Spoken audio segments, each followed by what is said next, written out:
Good morning, Chris with the Elevated Garden, and I'm here to share with you how we beat the squash vine borers this year. It was not perfect, but it's September 20th, 21st, I can't remember. And our vines they're definitely getting tired. The leaves are getting yellow and starting to shrink back. But we've been harvesting squash all summer right through to September, and we did one thing to get there. We have this Lakota squash, which I honestly think is a Hubbard hybrid. Then we have this winter cream squash. It's the first year I've grown it. We've been eating spaghetti squash pretty much all summer and starting to get complaints, actually. I honestly don't know what this is. I think it's a squumpkin. I saved seeds, and I think this is some kind of a squash pumpkin hybrid. And then right here above this yellow and gold melon, there's another spaghetti squash. And then this is a giant banana squash right here. Let me get that out of there. And you can see I definitely got some powdery mildew here. I did want to wait a little bit to make sure I had it, because if I shot a video and then all my squashes died from the vine borers, I'd feel pretty dumb. Here's how I did it. Bacillus thuringiensis. That's a tough one to spit out. And I used to be a scientist. Just call it BT. It's not an insecticide. It's a bacterial spore. And what I do with it, put just a little bit in. It's thicker than that. I'm down to the last of it. I'm rinsing the bottle out. Then I'll top this off with water. I haven't really been that careful about how much I add. And then I go around and spray my vines, especially down near the ground. Because it's those vine borers that get right in the main stem of your squash that are definitely going to kill it. So I go around and I spray both sides, and I'll get around the other side of the garden bed and get the other side as well. And then I'll spray the main stems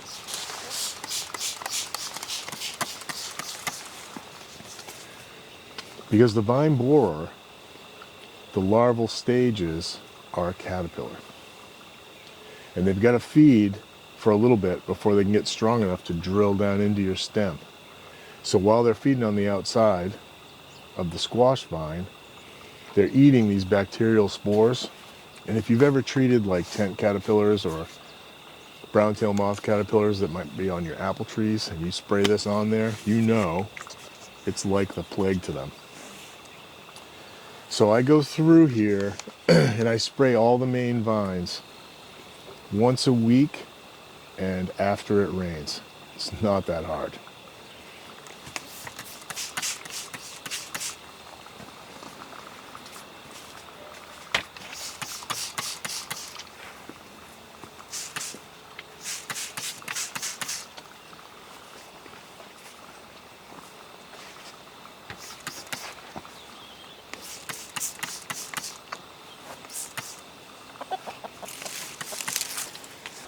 And that's all I did. And here it is, it's September 20th, and all my squashes are still alive. Now they're tired. The leaves are starting to die back. The sun angle is low. I've missed a couple watering cycles. But it's the end of the season. I was just 2 hours north of here in Unity for the Common Ground Fair, and they had a frost yesterday morning. So I'm pretty confident, after losing every squash vine I've ever grown for the last 5 years to vine borers, that I've got it cornered.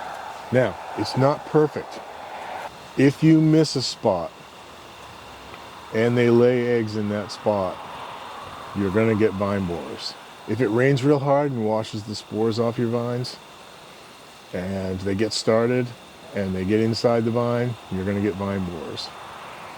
I did have a couple of vine borers this year. Sorry, this is so overgrown. Down in here, underneath this vine, I got a vine borer it was early September. So if you miss a spot and they can get started and get an egg started, you're gonna lose. You have to have the spores everywhere. On this Lakota, I actually did get one vine borer that I caught right away. It was still super tiny. It was right here. And I went in there, saved your Ozempic needle, and I drew some of that BT solution up into it. And what you want to do is probe around. This is a real fine needle, so you can do that without damaging the vine. You want to probe around until you find the soft spot where that void is. If you can't push that solution in there, you don't have it. Nope. Is that it? Nope. It was so small that it was in, I want to say it was in early August or late July. Anyway, I did that, and I took care of him. So I do apologize. It's not a scientific study with a test group and a control group. Just have a garden with squash vines I need to save. We lose our squash typically to vine borers by 1st of August. And I know a lot of gardeners get so frustrated with vine borers that they don't even bother trying to grow squash anymore. And here we are. It's the end of September, September 20th, 21st.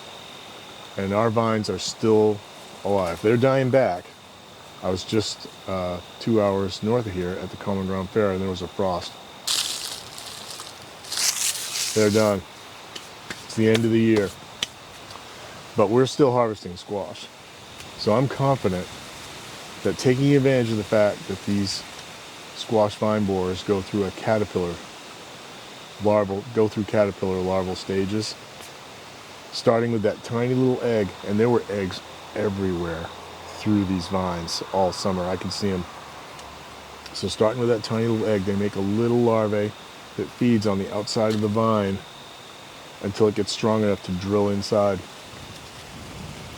If you present these BT spores to that and they eat it, they're going to die. The downside is if you miss a spot and they lay an egg on it, you're going to get vine borers. So my squumpkin back there is one example, and there's just a couple spots over here with a spaghetti squash with like a tertiary branch that had like a bean leaf over it that I missed, and a vine borer did get in there.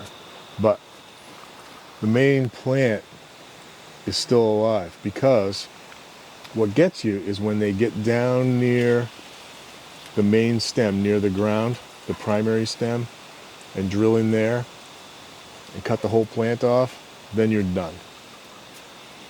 So next year I might even work on my distribution methods and do even better. Hope that helps, and see you next time. Thanks. Bye.